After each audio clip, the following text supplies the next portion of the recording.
Okay, present value of an annuity. So this time, what we're looking at is this is where we're doing kind of like a comparison, but basically we're saying we know what we're going to be contributing and we know how much the annuity is now. So if I invested the same amount of money and I want to produce a future value, a single sum of money, as in a principal, what will my future value be worth? So if I know how much I want in the future, so if, for example, I want to know how much will have in 10 years' time. A is my amount that I have in my future. N is my present value, the amount I have N for now. Right now, this is the amount that I know I've got in this account. So if I want to find that, how much money do I have to invest now if I want to end up with this amount of money in the end?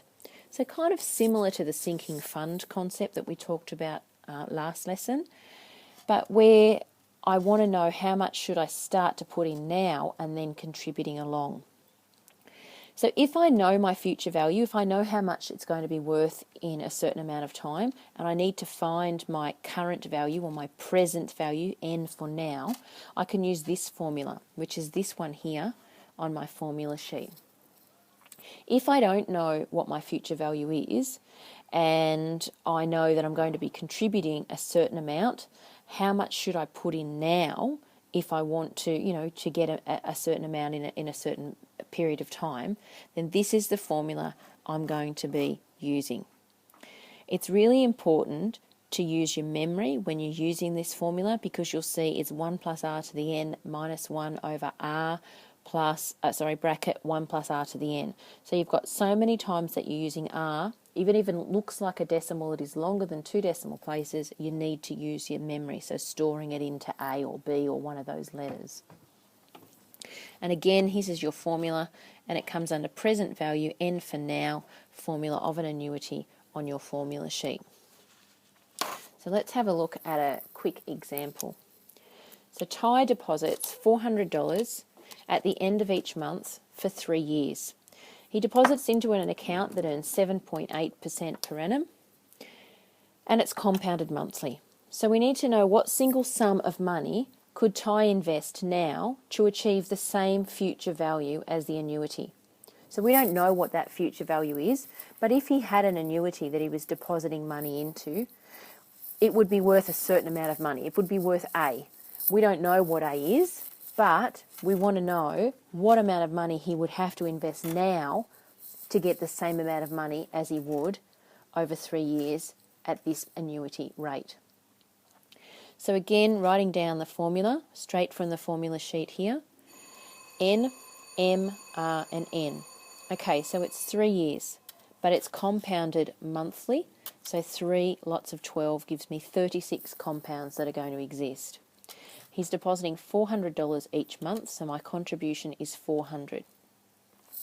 My rate is 7.8% per annum, so that's 7.8% per year. So as a decimal, that's 0.078, and I've got to divide that by 12 because it's compounded monthly. So when I divide that by 12, I'm in the wrong norm. When I divide that by 12, I get a number. Now I know I'm using this really convoluted present value formula, which has got all of these R's in it. So I'm going to now store that. So clear, answer, shift, recall for the STO to appear into A. Clear again, and now I'm going to substitute into my calculator.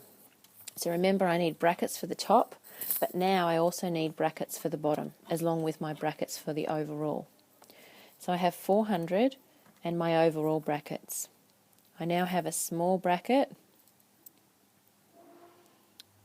I'm going to put my fraction in first. So I now have a small bracket for my top, and then I have another bracket for 1 plus alpha A, close my bracket, to the power of 36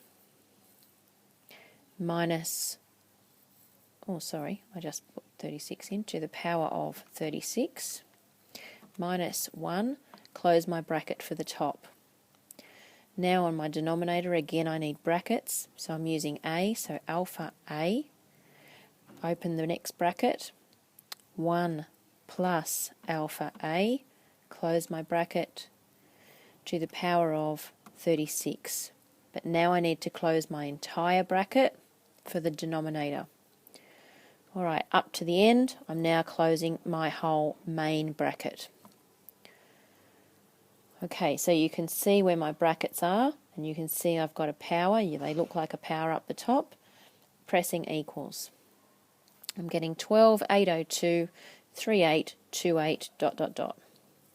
Rounding that off, I'm just going to round for this one. The question did actually say to the nearest dollar, so 12,803. If it didn't, we would normally round 12,802 and 38 cents to the nearest cent. If the question didn't say what to round to, then you always round to the nearest cent. So therefore, if Ty wanted to get the same amount of money in 3 years' time as he would if he was investing in an annuity, then he would have to invest $12,803 now.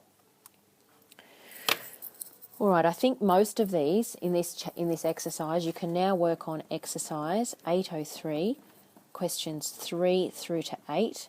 Now, they're not difficult, it's just interpreting the information first and getting out which of the things that you're trying to find, which formula you're using, and making sure you copy the right formula down from the formula sheet if it's present value this one or the present value here, and then substituting in correctly and making sure that you see what you have written down here is exactly what you have on your calculator screen.